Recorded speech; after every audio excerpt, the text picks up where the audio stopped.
Hey MGTOWs, this is Vincent. Almost 1 mile into my usual 2-mile walk. I seem to be recovering pretty darn well.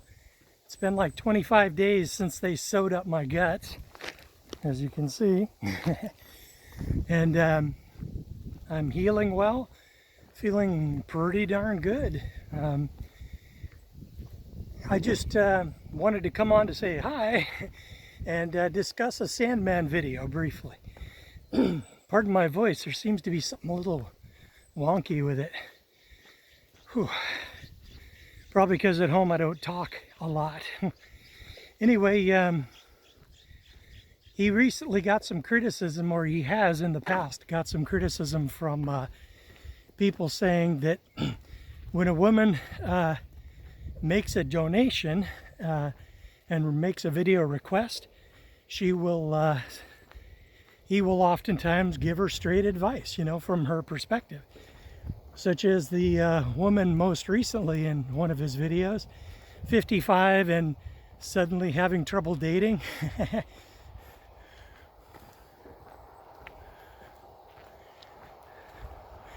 Well, anyway, she basically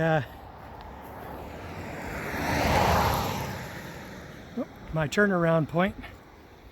She basically was saying, "Oh, it's so hard to date at 55. I'm self-sufficient and unemployed." Probably making money off of alimony.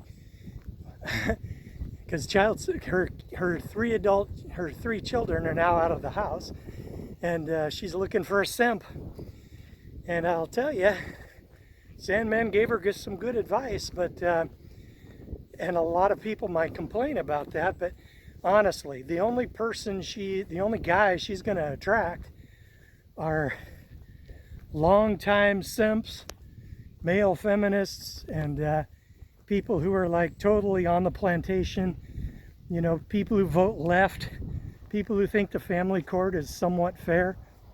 She'll just attract guys like that, and those guys tend to vote against us and vote in politicians that will increase the hostility and oppression of the family court for men, and help women out even more, as if they even need it now, which actually they do, but only because they've thrown all of us under the bus. But so basically, I have no problem with it. If he's going to give that advice, geez, more power to him. It gets him his tips and his donations, and yeah, not a problem. And that old bat certainly isn't going to be getting any MGTOW or red pill guys, although she's probably trying to bottom fish.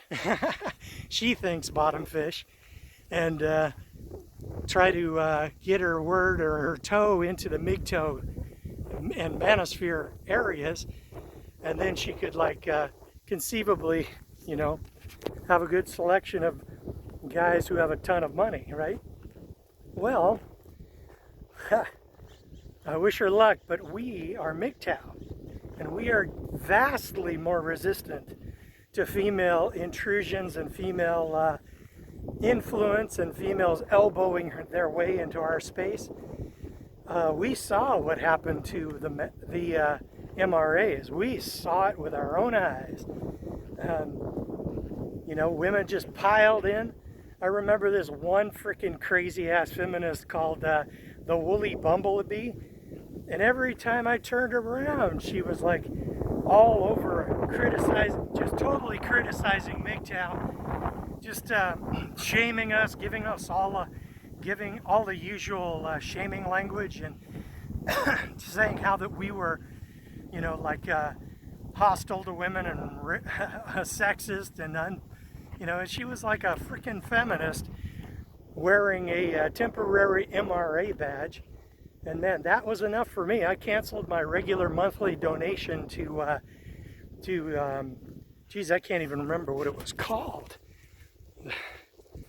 What the heck was Paul Elam's organization called? A Voice for Men. Yeah, I had about a $30 a month tip automatically just going to him. And then they turn around and let the frickin' stupid bitch just roll on with all of her hate. And I complained and complained, and after about 2 months of that bullshit, I canceled my regular donation, and I've never given them another cent since. So yeah, and I suspect that a lot, the woolly bumblebee and other women like that were instrumental in helping to sever and break MGTOW away from the MRAs. We realize that they've been trying to fix the system that's been broken for like 10, 20 years, and they have never been able to do it. They haven't made a single jot of progress. So the result is that is not a good course of action, and not a very good, there's no return on our effort and investment in time and money. So MGTOW started splitting off, and boy, was Paul Elam pissed, and he still has me blocked. I mean, I looked at, tried to post on one of his most recent videos, and you know, because he was doing a good job on it, and I'm blocked. That's probably a leftover from that, I guess, manosphere civil war that split MGTOW off of the MRAs. Unfortunate, but they still got some good stuff, but their numbers are not very dramatic nowadays, because men are just realizing there's no way to win that battle. The only thing you can do is go individual and save yourself, and save your money too. So yeah, good times. That is about it. I've got about another week and a half or 2 weeks here. Then at the end of the month, I'm flying back to Mexico for my PET scan, and then to get liver ablation. See if they can poke that probe into my liver and cook those liver tumors. A lot less. I'm surprised the procedure isn't available in the States. Well, actually I'm not, because it's less toxic and a lot cheaper and easier to do than chemo and radiation. So basically, yeah, I'm of the opinion that 90% of chemo death or cancer deaths are actually chemo deaths, and they basically just you know, they just poison them to death and then they die. I think it's part of the big population control thing. Anyway, cancer is a lot like an IQ test. If you're stupid and you do everything that the doctor says, and you watch CNN and MSNBC, you believe what they say, then you walk right into the slaughterhouse and get poisoned, and then you die. An agonized death. And what are you going to say? They don't really deserve it, but they certainly are asking for it. If you want to get anywhere in this life, you've got to wake up. You can't take the word of the corporate media on anything, not even Fox News. You got to get out of their system financially and physically and mentally, and then you've got a shot at living a better life. Example in my situation, about 17, 18 months ago, back in April of 2019, I knew I had a problem, but that was when I was diagnosed with stage 4 colon cancer, and they said, chemo, radiation, chemo, radiation. And I said, hello, how is your day? Chemo, radiation. That's all they could say. That's all they could think of. So I wish I knew what I know now. I could have done something like gone straight to Mexico and got liver ablation on my at that time one tumor, and I could have had that rectal tumor removed without losing my rectum. But let me tell you guys, I always had to plan these 2-mile walks. I really had to plan ahead and drink a lot of water, and shit absolutely as much as I could, and then I might have time to walk the 2-mile walk before my guts started going into spasms, endangering my underwear because sometimes I couldn't even hold it in, and I have soiled myself more than once. Not a good thing, my brothers. But now I can jump out of bed and the bag, empty the bag, and then just do my walk, and I don't have to plan ahead at all. And man, let me tell you, it's so satisfying, because in the past I would like labor and labor and labor, and I might be able to produce like a tablespoonful of shit, right? And now it's so effortless, and I have a whole bag and it just boosh comes out just so effortlessly. And it's like every time I empty this friggin' thing, every time I am grateful that I have it. And sure, hindsight is 20/20. If I had hindsight, I would have, if hindsight, if we could go back in time, I would go back to when Bitcoins are like $5 each and start accumulating. People say, oh, or maybe mine them make a mining rig or something, and then start mining them. But the thing is, I never liked mining, and it's loud. Anyway, I preferred to just buy them. But at the time, the only exchange was Mt. Gox. And that place, when I first started into Bitcoins, man, that place gave me the creeps. The delays and the payouts, and the ineptness of the guy who was running that place. It just gave me the creeps and really raised a warning flag, and I just said, no, I'm not participating with them. But then, right about then, Coinbase opened up, and I was able to, actually Coinbase was already there, and it was kind of new. And just going into the bear market of 2014, I started purchasing, started buying at about $900 a Bitcoin. All that year, it just went down to down, down, down, down, down. But man, having a form of wealth the government just can't reach out and grab right out of your checking account.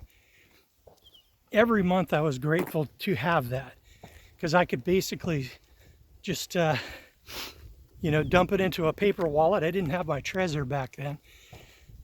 And then I could just accumulate, and there wasn't squat anybody could do about it if they wanted to seize my wealth. Sure, they could say, on penalty of perjury, how much Bitcoin do you have? Well, I don't have any. It's on the blockchain. So I'd say, nope, I don't have any. I'm learning a lot about how Democrats run their operation. It's like lie, lie, lie, lie, lie is the normal routine. And then, so basically there's no reason I can't do that too. I just need more practice. Just got to get rid of that honor and shit when you're dealing with dishonorable institutions and people. When I'm not dealing with a human being, when I'm dealing with an inhuman corporation or a government, I'm going to have to say that I disavow any obligation to be honorable. I disavow when I'm dealing with an unfair, inhuman organization, I reclaim and I claim the right to lie as much as they do. So basically I'd say, oh, boating accident, lost my Bitcoins. What are they going to do? Throw me in jail for like 2 months? They can, but then when I get out, I'll still have those Bitcoins. So yeah, good times. And now, man, with Bitcoins being where they are, at about 10, 11 grand each, shit, I'm doing great. I'm not a millionaire or anything, but man, I don't ever have to work again if I'm careful. If I'm, I live a fairly frugal lifestyle. If I decide to do the permaculture RV thing, roving mechanic for permaculture communities, I won't need that much money. And if I do the Mexico thing, I won't need that much money either. I just need, my next step is to set up a traveling or a mobile mailbox. I'm kind of looking at a place in Tacoma called Traveling Mailbox. They're like 15 bucks a month and they do scanning. If you get a Visa bill, for example, you can have them scan it, but I wouldn't. I would just basically, I would probably just go on to my online accounts for those Visa cards, see what my balance is, and then just pay it directly. So people are so friendly around here. I would probably just go, instead of having them scan it, I would just hit the shred button so that they shred it. And then I would go to the credit card account, and I just set one of them up for mobile access just while I was in Tijuana. I couldn't move, so I was just doing paperwork and stuff like that and watching a ton of videos. But basically, yeah, I'm going to set up a mobile mailbox, and then I'll check the balance, set up the payment so that it's like right on the expiration date, as I always do, and then yeah, continue the easy life. As long as I have internet access, I'll be able to pay my bills and do all of my correspondence and all of my business without ever needing hard copy bills. So good times. That's about all I got. Yeah, I'm probably set up email notifications, maybe even cancel paper billing entirely, even though I'm an old-fashioned guy. So yeah, that's the plan. So I'm heading back to Mexico at the end of the month, get that PET scan, see if I got any new surprise tumors somewhere else, and then get the liver ablation and possibly address any other problems that may have popped up. And then I'll decide what I want to do. Do I want to be a mobile mechanic as I wanted to? Or do I want to go kick back in Mexico? But man, I don't think I'd have anything to do over there. I would just be bored. And whatever I did, it wouldn't be really that much needed, because I would be, if I walked around fixing cars and trucks and stuff, the labor that the Mexican mechanics would charge is so much lower than whatever I could charge, or it just would make what I do fairly useless. And then, of course, I would probably women there would probably try to harvest me, and suck me into their extended family and attempt to turn me into a money chump so that their aunt could get liver surgery or appendix surgery, or their brother could get a new vehicle for his Uber job, and they would be asking me for all of that shit. But I've got news for them. Ain't gonna happen. As a 55-year-old guy, I mean, granted, I've had surgery in between now and then, but I haven't fired off a round for about 45 days. I guess you could call it, my sex drive is gone.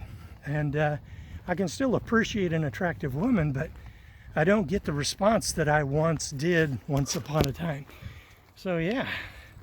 And I used to dream about this time, the time that I'm enjoying now. The time when the monkey is finally off of my back. The time when my sex drive isn't constantly hammering on me to get laid, when I'm finally free. There were situations where, like, when an attractive woman would be around in the shop, and I would just be all clumsy. I would be dropping tools, and it would just be embarrassing. But now Nothing like that. I'm finally free. Okay, MGTOWs, that's about all I got for you. And don't get married.